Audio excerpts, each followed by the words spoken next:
Hare Krishna, Hare Krishna, Krishna Krishna, Hare Hare, Hare Rama, Hare Rama, Rama Rama, Hare Hare.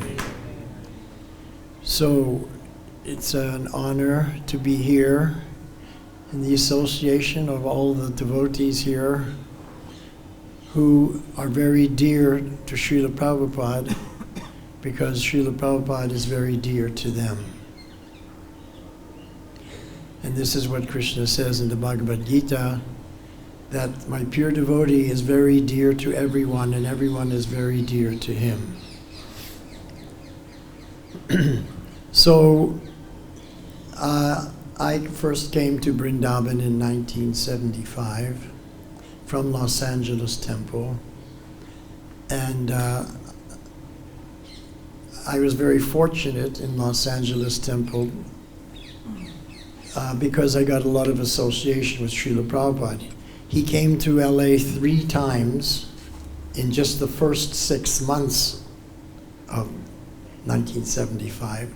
And then he went to San Francisco for the Rath Yatra, so I saw him and could hear him and speak and associate 3 times in Los Angeles, 1 time in San Francisco, before I left for Vrindavan.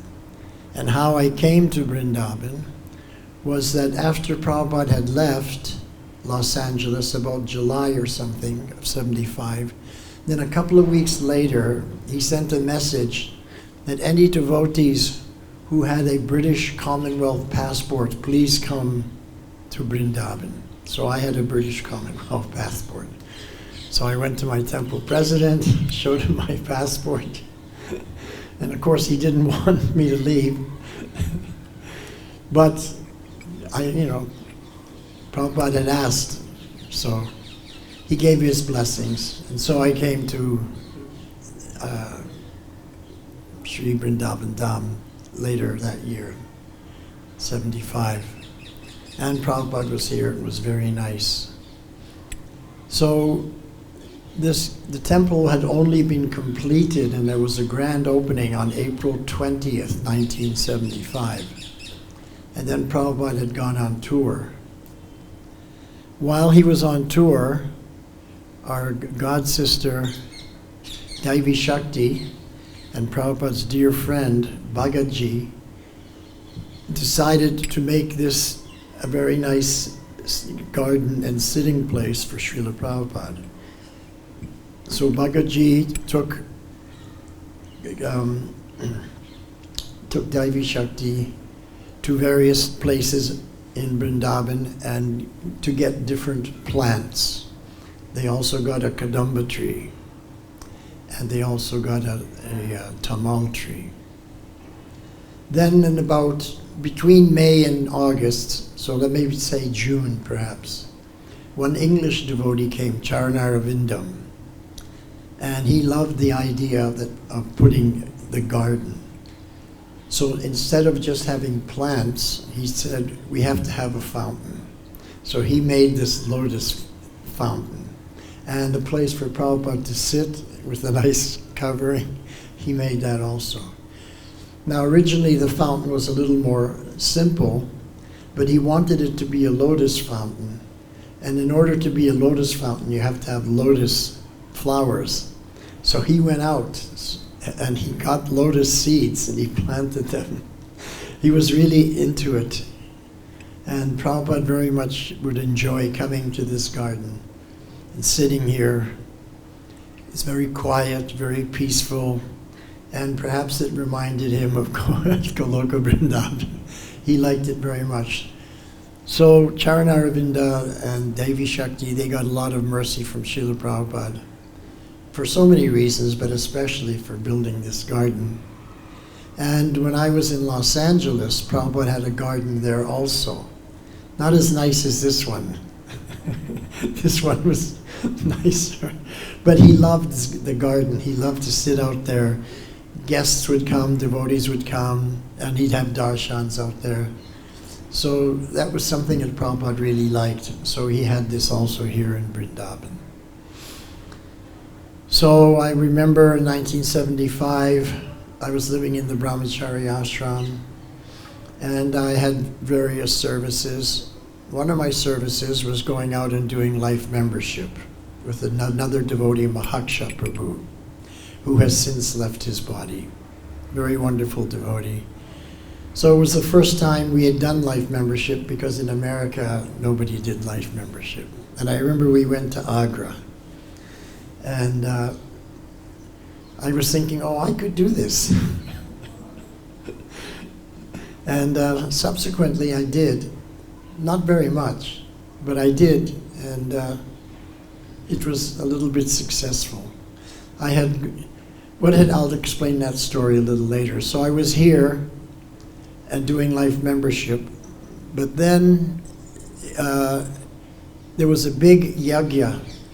There's going to be a Sannyasa Initiation at the end of November, beginning of December. And Prabhupada was going and coming, going and coming. So he was here a lot of the times. We heard him give class. I would stand behind doing the peacock feather fan, hearing him give class, and also when he would sit in a nice rocking chair in front of the tamal tree in the courtyard of the temple there. And I would fan him. Then what had happened was, so 3 brahmacharis came to take sannyas. I think it was like the very first days of December. I think December 3rd was the actual yajna. And so one of the brahmacharis who took sannyas was Sridhar Das. He was preaching in Bombay, but he was originally from Canada. Another one was Prituputra, and he was a French devotee. He came from France, and he took sannyas. And the third one was another devotee from Bombay, Lokanath Das, and he became Lokanath Maharaj. So at that time in early December, living in the Brahmacharya Ashram, things were very cold. I was feeling very cold. So after the yajna, Lokanath Maharaj was going around to the different places, different rooms, and begging dakshina after he took sannyas. So I gave a couple of rupees, I don't remember. And then the next day, the temple president, Akshayananda, although we called him Akoyananda, that's the Bengali pronunciation. He was a sannyasi. He called me into his office and he said that our new sannyasi, Lokanath Maharaj, he wants a brahmachari assistant, and he has requested you. I don't know if he requested me or if Akshayananda said, okay, this is a good opportunity to get rid of Vayasaki. He's useless here anyway. Whatever. But anyway, so that's when I left Vrindavan and went to Bombay. But another thing that happened here before I left Vrindavan and went to Bombay with Lokanath Maharaj was the appearance, well, the festival where we glorify Shamakund and Radhakund at midnight. And so we all went there. I can't remember how we went. I imagine it must have been by some big bus. And it was cold. I wasn't so happy with the cold for some reason. Prabhupada said, you don't have to go all the way in, you just take water, put on your head. I don't know, I can't remember if I took full bath or not. But what I do remember is that some of the devotees were enjoying water sports. They were running and jumping in and diving in, which the children do in Radhakund. You see the local children, they do that. But for sannyasis to do that wasn't, Prabhupada, when he got back to Prabhupada, he didn't like that. So at that point, the very next day when he heard, he said that from now on, my disciples who go to Radhakund, they should only take water on the head. So since then, I've only taken water on the head, because I was there when Prabhupada said, so how could I not follow? But Prabhupada said just taking drops of water on the head is the same as taking full bath. So what else do I remember from being here? Oh yeah. At that time, Hari Sori Prabhu was the temple commander.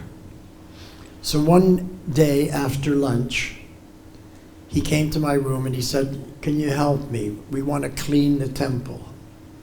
So I said, okay.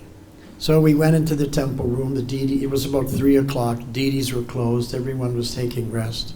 And he had a ladder. And he set up the ladder underneath the 3 chandeliers that are there. So the first chandelier was the one in the middle. He set the ladder up there, and we were going to clean that. So he said, "I'll hold the ladder and you climb up." And he gave me a cleaning utensil. Some kind of, I can't remember what it was, maybe some feather thing or something. So I climbed up there and I was cleaning the chandelier. And while I was doing that, Gopal Krishna, who then was not a sannyasi yet, he was still Gopal Krishna Das, but he was the GBC. He came to the temple room and he saw Hari Sori and I there cleaning the temple. So he said, "Hari Sori Prabhu, come." So Hari Sori said, okay. He went over, and then they spoke, and then Hari Sori came back to me and he said, "I'm leaving now, I have to go to Delhi. Prabhupada needs a bodyguard. So they want me to be his bodyguard." Because Hari Sori was a little bit husky. I was skinny. They would have never picked me to be a bodyguard. But I always think I was that close. So, it was just 2 of us. Gopal Krishna chose Hari. And he made the right choice of choosing Hari Sori to be Prabhupada's bodyguard. And then a few days later, he became Prabhupada's servant. Because Hari Sori had the presence of mind to keep a diary of everything Prabhupada did. That was so valuable. So that was, Krishna arranged for Hari Sori to go at that point. And then I remember about a week or so later, Prabhupada came back from Delhi and Hari Sori came, and he was Prabhupada's servant. Now when I was in Los Angeles, I lived in the Brahmacharya Ashram, and there was a bhakti program going on at that time, and Harikesh Das Brahmachari was the bhakti program leader. But then while I was living here, Prabhupada, who had left after the temple and grand opening was completed, he left and then he came back. When he came back, Harikesh was now his secretary. So we reestablished our connection.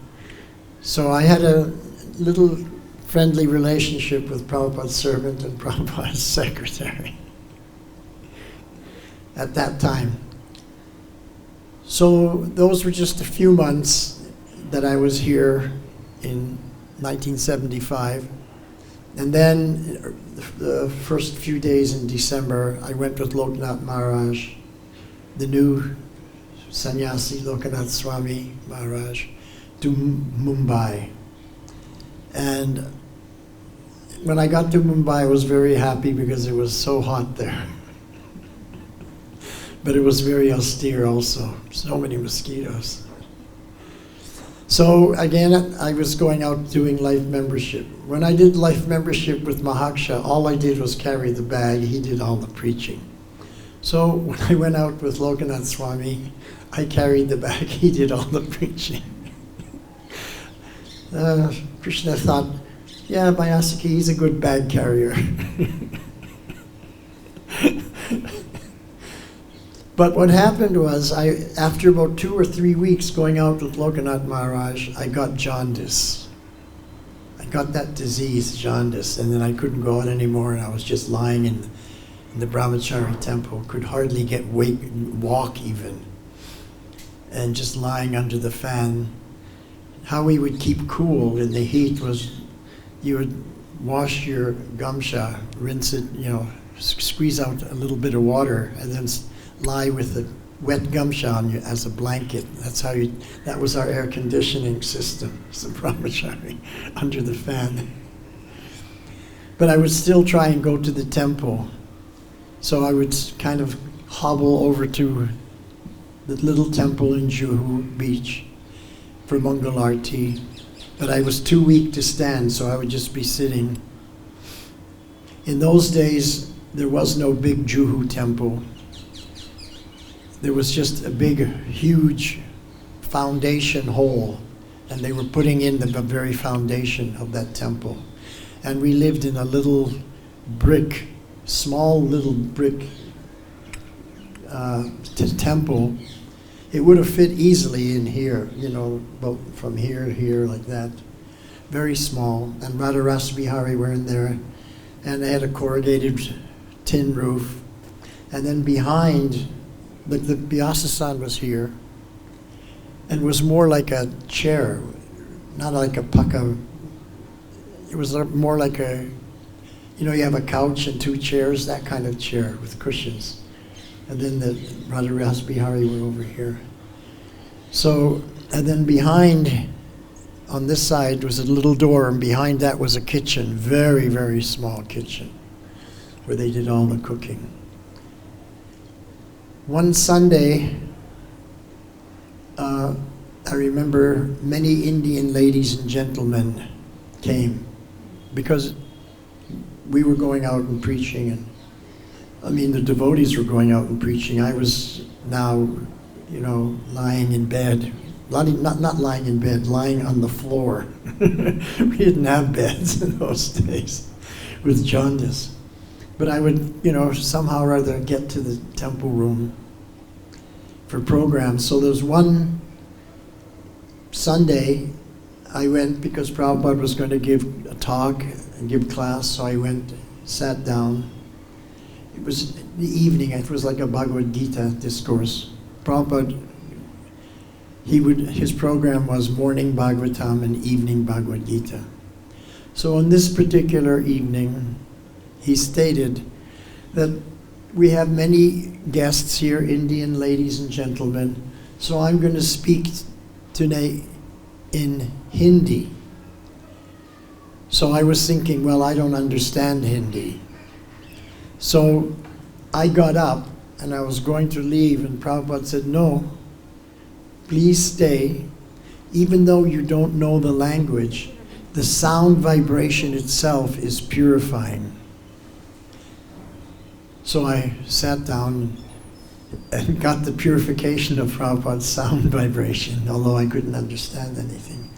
But that was a good experience.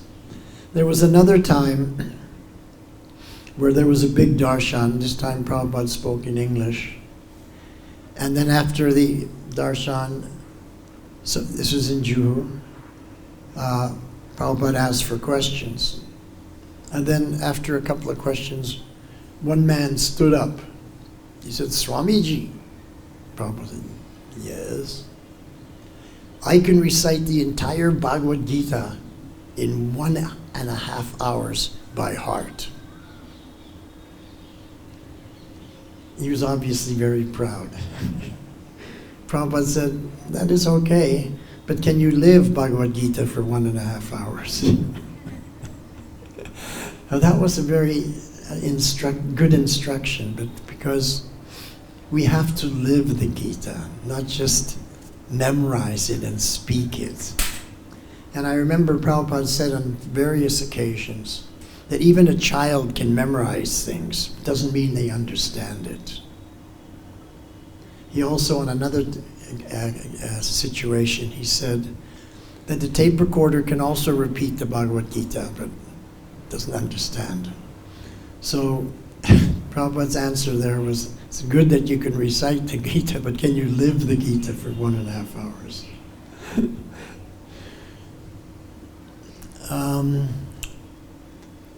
Prabhupada used to, there were 2 buildings at the back of the compound that are no longer there.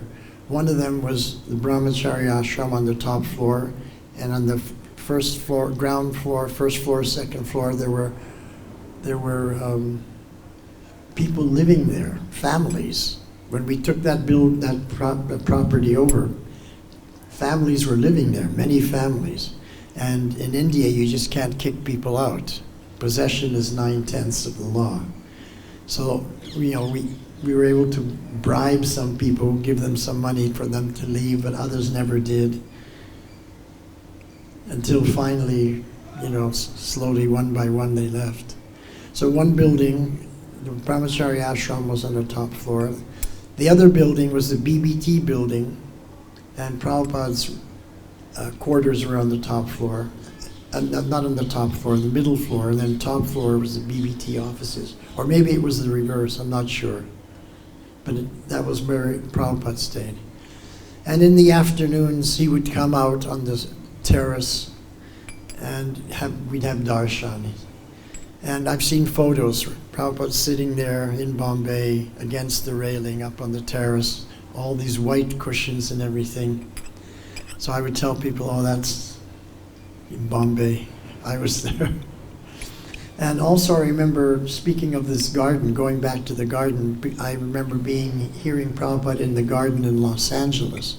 So I also remember in 1973 when Srila Prabhupada came to the manor, Bhaktivedanta Manor, I had a darshan with him in his room in the manor, but also he liked to come out on a nice afternoon when it was sunny and sit on the lawn, on the grass. So there's photos of him also sitting there on the lawn. And I'd say, oh, that was Bhaktivedanta Manor, 1973, I was there. So I remember the photos that were taken when I was there. So, and here's some memories from Mumbai. There was, Prabhupada really was very anxious to get this Juhu building, temple complex, and guest houses completed. He wanted it completed.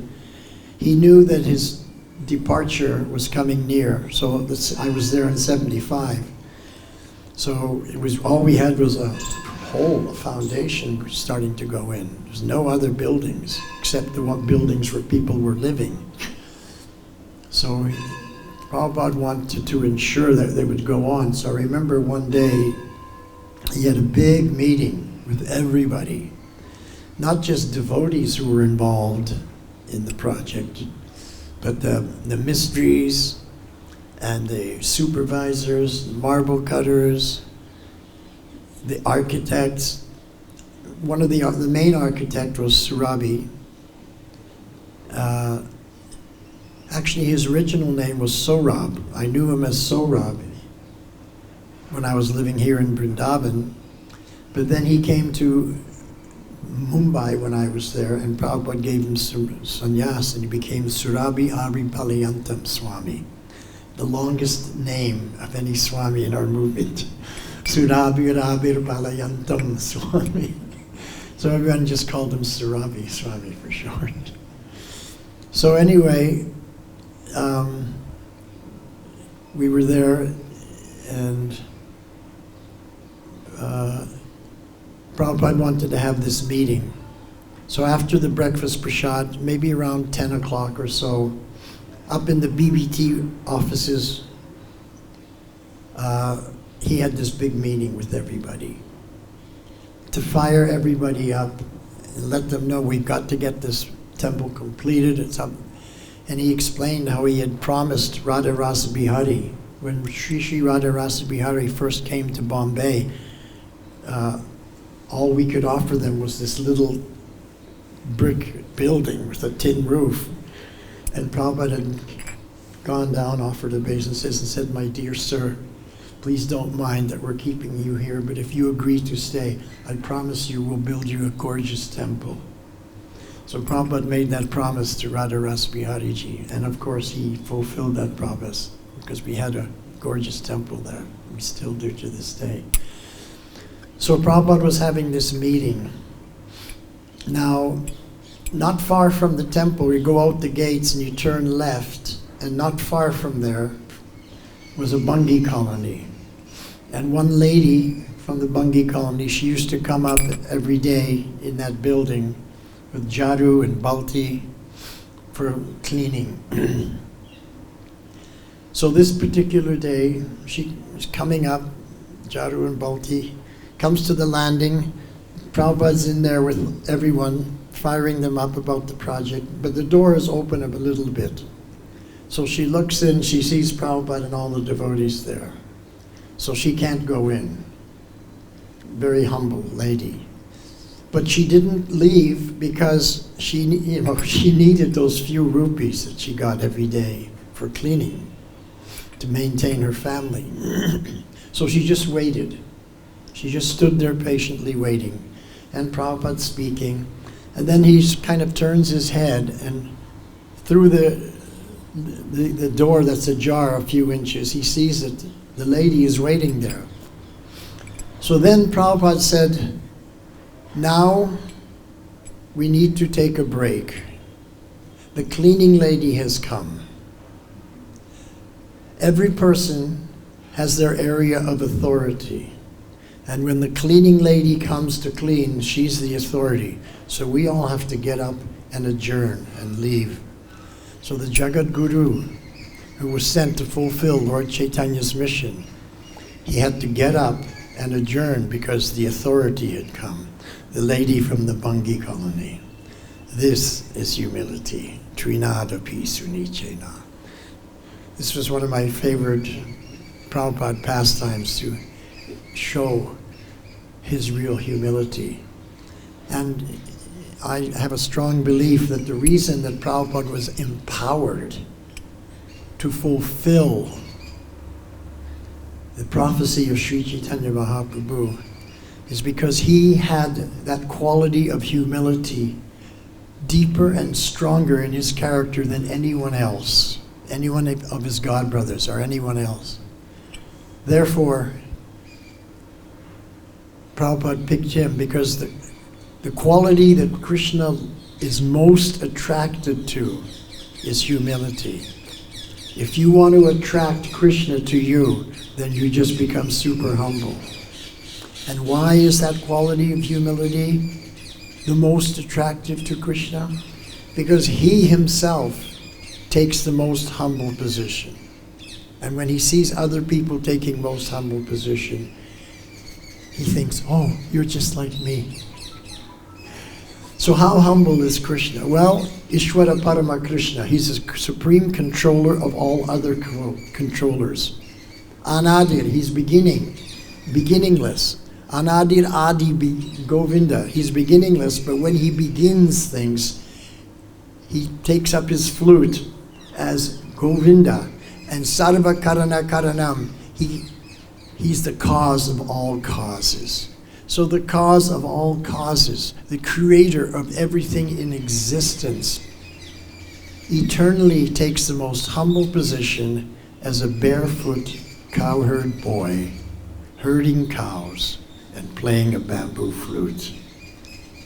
So Krishna is so humble. And when he sees his devotees are so humble, then he's very much attracted. So Prabhupada was empowered by Krishna because he had the qualities that attracted Krishna. So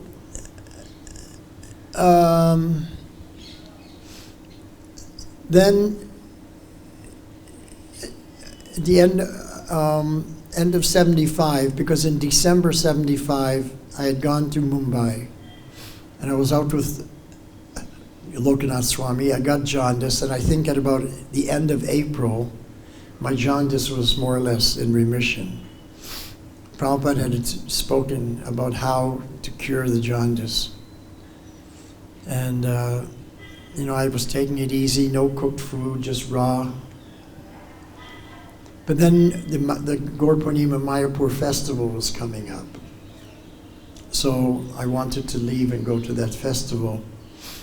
While I was in Mumbai, I had met one of my other godbrothers, Yashomati Nandan Prabhu, Gujarati. And he was going to Gujarat. He was going to establish an ISKCON center in Gujarat. So I remember he inviting everybody to come. If they're ever in Gujarat, please come. So, although Gujarat is not on the way to Mayapur, I decided to go first to Gujarat and then to Mayapur. And he was just living in a rented house at that time. He hadn't even begun building a temple. All he was doing was making life members and collecting funds. So he asked me if I would go out and make a few life members. So I said, okay. In those days, everywhere you went, you were asked to do life membership. So I went out for 3 or 4 days. I didn't stay very long because I wanted to go to the Mayapur festival. But I made 3 life members, and he was so happy. And every time I saw him after that, he was so enthusiastic. He would tell people, Vayasaki came in the very beginning, and he made 30 life members. I say, I never made 30 life members. He was so loved to glorify his God brothers. I made 3. He magnified it 10 times 30. I said, I never made, maybe I made 3. He said, oh, 10. So he was like that. He's a wonderful devotee. I visited him just a few months back. Well, it was about a year back, before this COVID pandemic came. And his health was not good. But we had a little prasad together, we spoke a little. And again, he was telling everybody, yeah, he came, he made so many life members. Right to the end, he always said that. And he had a beautiful temple, gorgeous temple. He did so much preaching there. So then I went to Mayapur, and I was in Calcutta first. Because, you go by train, you go to Calcutta. So I was staying at number 3 Albert Road. And Prabhupada was there. And Prabhupada would give class. And then at that Calcutta temple, the temple room was here, and then you go out, and there was a big veranda. And that's where everyone would take prasad. And then on this side of the veranda, there was a door, and then Prabhupada's rooms were in there. So I remember we were taking prasadam, and I was sitting along the railing of one side. There was a railing there, taking prasad. And then I looked down the road, because this veranda was overhanging the road. I saw 3 Bengali musicians coming. One of them had a mridanga, the other had harmonium, and the third one kartals. So I noticed that. Then they're walking down the road, and then they come right in front of the temple. They look up, and they see all these brahmacharyas from the west, shaved up, wearing tilak and dhoti. So immediately they started chanting Hare Krishna. They broke into a very nice kirtan. So some of us were appreciating, but some of us were not. There were some devotees who were criticizing. Oh, they're just professional musicians. They only chant for money. I don't know how people knew what their situation and character was. But anyway, some people were saying like this. I was enjoying it because they were very expert. Beautiful melodies, nice mridanga. Singing was very good.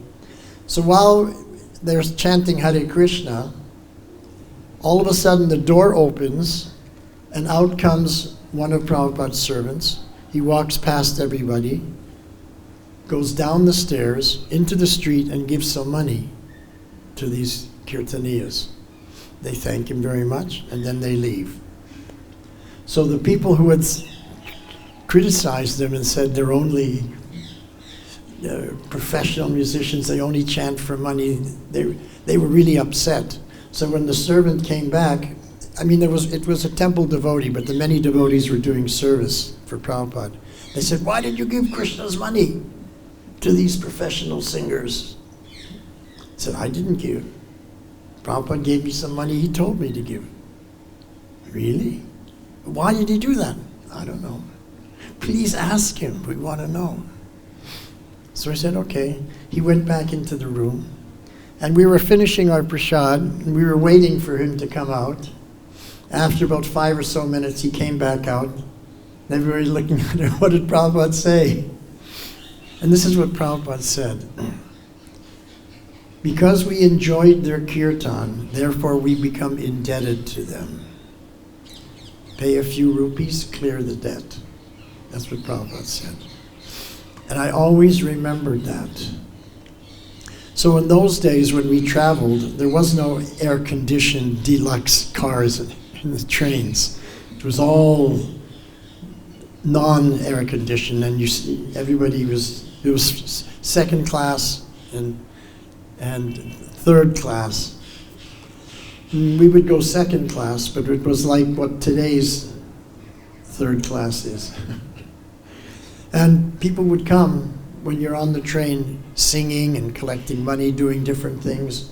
And some of them were quite good. Some of them were disabled. They couldn't walk, or they had some handicap. They would sing very nicely. And I remember what Prabhupada said. And I was thinking, oh, I'm enjoying this. I'm indebted. Give a rupee, clear the debt. But sometimes people would come. They weren't very good singers. I didn't like it, so I thought, well, I'm not indebted to these people. So that was something that I remembered and followed, because everything that I learned from Prabhupada I tried to follow, obviously. And I remember when I was in America one year, staying with my godbrother, and I told him this story, and he had a wife who was from India. And I told him that story, and then his wife said, oh, I remember. My mother used to do like that also. She was Bengali. So this is part of our Bengali tradition. That if someone does something for you, and you're indebted to them, you have to reciprocate. Here I learned something when I first came to Vrindavan, that the Brijvasis, before they eat, they'll send one of the children out with a japati. The first japati is given to a cow. The family won't eat until the boy comes back and the cow is eaten. Now we can eat. So these traditions coming from our Vaishnava culture from centuries back are very wonderful. And if you live in the West, you don't know these things. You have no idea. But you live in the Holy Dham. You live in India even, not even the Holy Dham, even in India. So the people are naturally, you're going to meet people who are naturally Vaishnava, and you'll learn these things. So then I went to Mayapur. And after the Mayapur festival, I stayed in Mayapur. I didn't go because after Gaur Purnima, there's a Mayapur festival, then you go to Vrindavan. So I stayed in Mayapur. And Prabhupada came to Vrindavan for the Vrindavan part of the festival. Then he came back to Mayapur, and I was staying there. I'd now become a Mayapur Vasi. And I liked it very much. And I was studying Sanskrit at that time. And at the same time, I was reading Prabhupada's books. I was reading Bhaktivinoda Thakur, Bhaktisiddhanta Saraswati.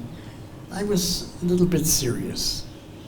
So I read where Bhaktisiddhanta Saraswati Thakur had said that the Chaitanya Charitamrita is such beautiful Bengali, and the Leelas and the Tattvas are so beautiful, that in the future, people will come from all over the world to Mayapur to learn Bengali, so that they can relish this Sri Chaitanya Charitamrita. As soon as I read that, I stopped studying Sanskrit and started studying Bengali, because I wanted to be part of the prophecy.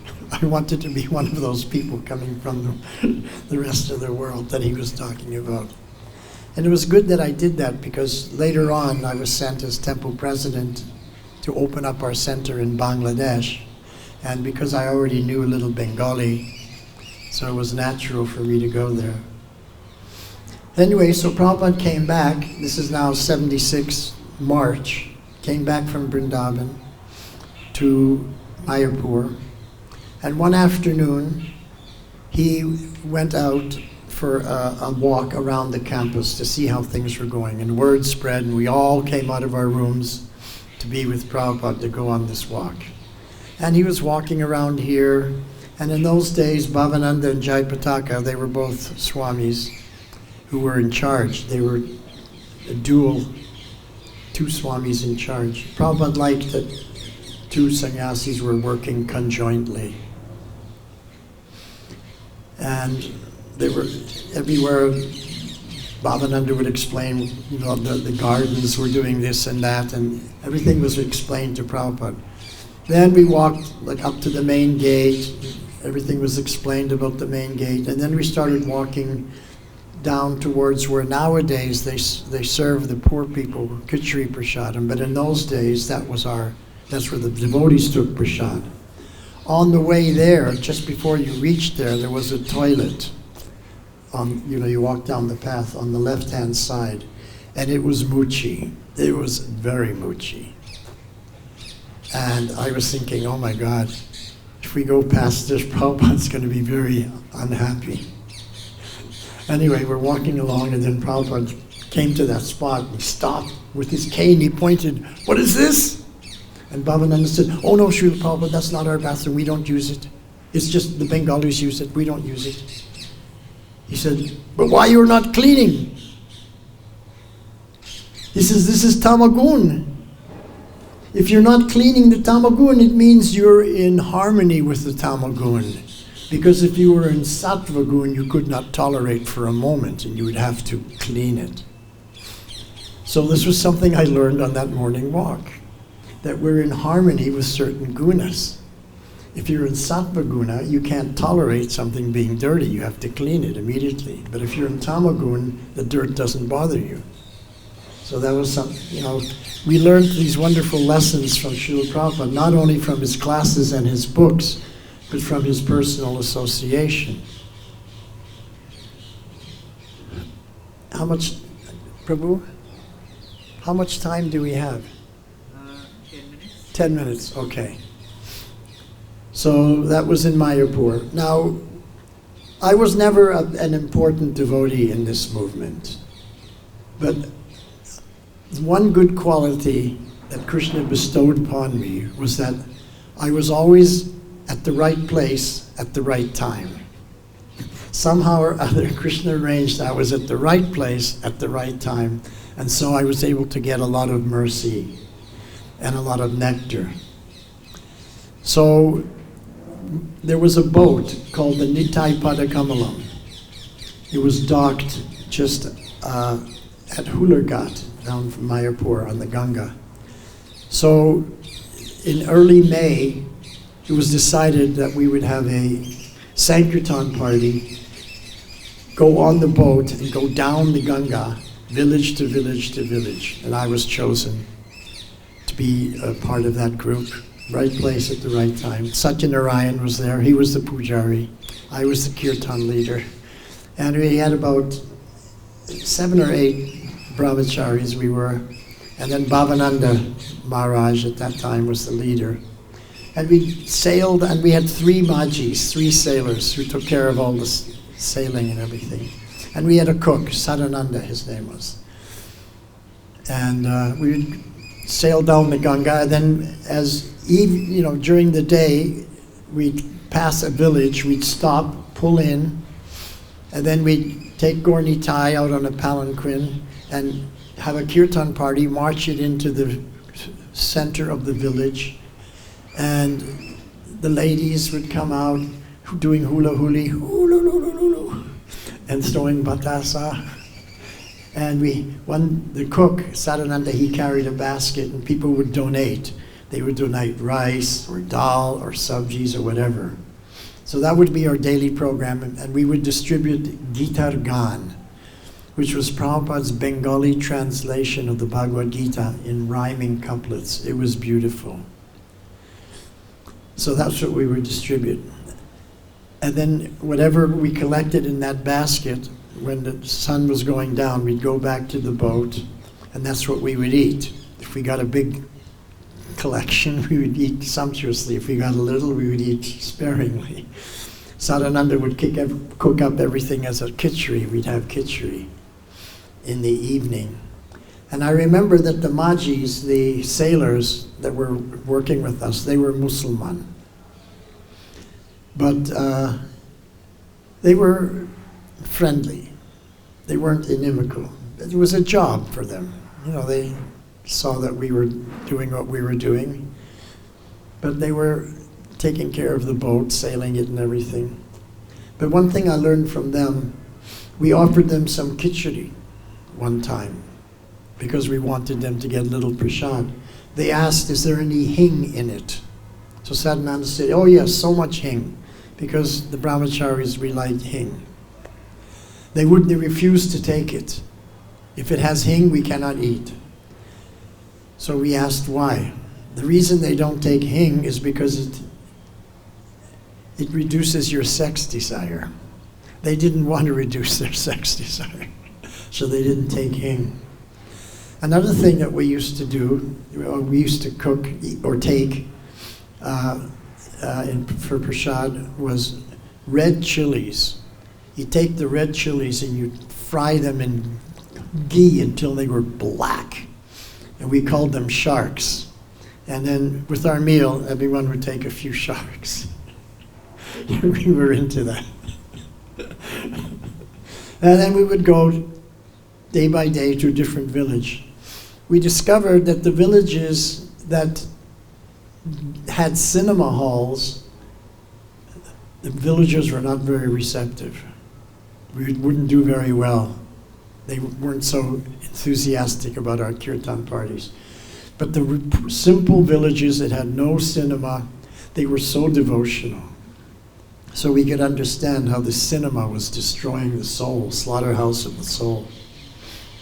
Anyway, we sailed all the way down to Calcutta, and then past Calcutta to Diamond Harbor, and all the way down to the Sundarban. And we were in the Sundarbans. It's an amazing place, just where the Ganga becomes the part of the Bay of Bengal. And at that area, there's also what's known as the Boroganga. It's so big that you can't see one side or the other. It's like you're on the Samudra, the ocean. And we were passing one place which was Kapila Muni Rishi's ashram. And they always had a big festival there. We docked and we spent one day there. And another day, it was May. So in May, in the Bay of Bengal is cyclone season. And we're sailing along, and all of a sudden the wind comes up. And at first, we were experiencing, it was good because we had a sail. We had a sail and we had poles. So when we had a good wind, we'd put up the sail and we were sailing along really nicely. So on this day, the wind came, it was very heavy. And the boat was going nicely, and it was really, all of a sudden the wind was so much, it was the beginning of a cyclone. So Bhavananda said, we got to put the sail down, trying to undo the knots. We couldn't undo the knots. The boat was going faster and faster. We were heading right towards the bank. We were going to crash into the bank. And we couldn't undo the knots. And one of the Majis came with a big dao that you open coconuts with. In Spanish, it's called machete. He went, boom! And he broke the rope, and the sail came crashing down. But there's no brakes on a boat. So we went right into the bank. But in the Ganga, there's no stones. It's all mud. So there was no damage to the boat. But Gornitai, Lord Nityananda, Gauranga, he stayed on his altar, but Lord Nityananda, he flew off the altar. He's an avadut, he does these kind of things. Everyone was on Satyanarayan's case because he was the Pujari. What happened with Lord Nityananda? So we had many experiences there, especially in the full moon. We would park, one of the devotees, one of our godbrothers, who's a Bengali, Tapamoy, his name was. So his family, he originally come from the Sundarbans. They lived in one island there. So we parked the boat next to the island. But when we came the next day to leave, the boat was on solid mud. The high tide and low tide was like about 5 meters. We had to wait till the tide came back in before we could leave. Once we were in the Sundarban, the water there is amazing. At night, it sparkles. There's phosphorus in the water. You put your hand in there and shake it up, shake the water, and you get lights in the water. It's an amazing experience. So we lived on that boat, and of course, every morning you have to pass. And we were on the middle of the Ganga sometimes. I know it doesn't sound very spiritual, but sometimes the nature calls. We had a little facility where you would go down and sit there and do your business at the back of the boat. No one would see, and you'd come back up. And we used to jump off the boat and swim. Sometimes we'd hold on to a rope as the boat was going along, and it would pull you along. And swimming in the Ganga was like swimming in Charnamrita. It's amazing. We were going down the Ganga. You go with the current. But when we were coming back up to Mayapur, we're going against the current. And then sometimes the poles wouldn't be strong enough. You'd have to get out and walk along the bank and pull with ropes, pull the boat against the current to go forward to back home to Mayapur. Anyway, so that was some of the experiences we had in Mayapur. And not long after that, the BBT library party began. Gargamuni, who at that time was Gargamuni Maharaj, he had brought 6 vans, Mercedes vans, from Europe, and we were going to start the BBT library party. We were going to distribute full sets of books to all the libraries in India. So I'm just going to skip ahead. Satyanarayan and I, we did a lot of preaching together, so we were both on that library party. We were in the right place at the right time. So we decided, we were preaching up in Punjab and Haryana, we decided to go to Kashmir and distribute full sets of Prabhupada's books to the Kashmiris. They're 80% Muslim, and the Kashmiri colleges. We thought this would be pleasing to Prabhupada. We wanted to please Prabhupada. So what happened was this. This was in 1976. One day, coming back from a college, because every morning I would go to one college and Satyanarayan would go to another. So coming back to the college I went to, and we became expert at distributing books. We got everybody to take the full set of Prabhupada's books, because Prabhupada had taught us, salesmanship begins when they say no. So whenever we heard a no, then we would begin the salesmanship. Anyway, coming back, I was feeling very good spirits. The college I had gone to, they took a full order of Srila Prabhupada's books, the complete set, which we called the Encyclopedia of Vedic Knowledge. When I would go in to see the librarian, I would ask, first the thing I would want to connect and have a good connection with the person. So the first thing I would ask, do you have Encyclopedia Britannica? Because I knew that everyone had. So they say, oh yeah, we have it. And I say, oh, very good. So now we got a nice connection. Then I say, does your library have the Encyclopedia of Vedic Knowledge? I don't think we have that. Well, you should. And then that's how I would get them. So coming back that day on the rickshaw to our residence, out of the corner of my eye, as we're going down the street, I see a signed library. And every time we saw the signed library, we would go in there to distribute the full set of Prabhupada's books. So I stopped the rickshawala, got out, walked back, and it said Oriental Library. I walked in there, started looking at some of the books they had, and most of them were Shastra, in Sanskrit, in Pali, in Kashmiri language. I was thinking, this is a fantastic place for Prabhupada's books. So as I was looking, the librarian came forward. Can I help you? So I gave him our card.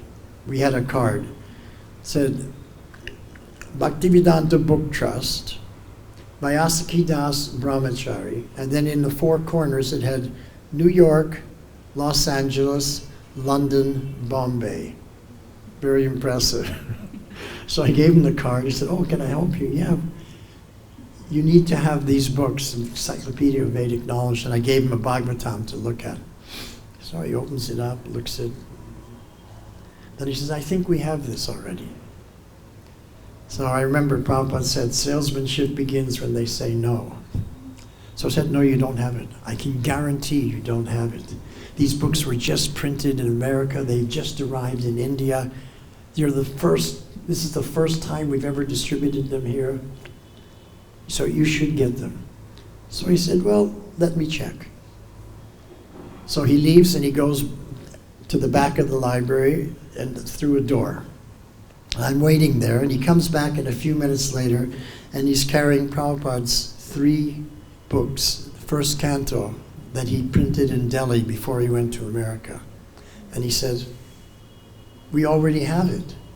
The author himself came here, and I purchased these from the author himself. And I said, but look, that's first canto. You need the whole set. So he bought the whole set. When I walked out of there, I was in ecstasy. I was thinking, oh my God, I just distributed books to a same man that Prabhupada came here and also distributed books to. And only 2 people in our movement ever distributed books to the same person that Prabhupada distributed books to. One of them was me, and the other one was Daivi Shakti. Daivi Shakti, she was preaching in Bombay, and she went to a place and distributed books where Prabhupada had already gone. So we're the only 2. So then when we finished distributing all of Prabhupada's books in Kashmir, we wanted to go back down to Vrindavan because we knew that Prabhupada was there. So on the way back, we passed, because Kashmir is up in the Himalayas, we passed an apiary where they were keeping beehives. So I said to Satyanarayan, let's bring some Himalayan honey back to Prabhupada. So we got a big bottle, it was this big, of Himalayan honey. We drove back down to Vrindavan immediately, and it's a long drive. Anyway, we arrived here, took our bath, put on fresh cloth, fresh tilak, and went and knocked on the door to Prabhupada's room. Now, the door where you enter now, that was not the door in those days. Where the sweet shop is now, and there's a wall there, the door was there at that point. So we knocked there, and Prabhupada's secretary at that time was Jagadish. He came out and he said, yes. And we explained, we just came back from Kashmir, we distributed full sets of Prabhupada's books to the Muslims, to their universities and colleges, and we brought some Himalayan honey back for Prabhupada. So we'd like to see Srila Prabhupada. So he said, well, Srila Prabhupada already has some visitors. So I said, well, can you at least tell Prabhupada that we're here and ask him when he can see us?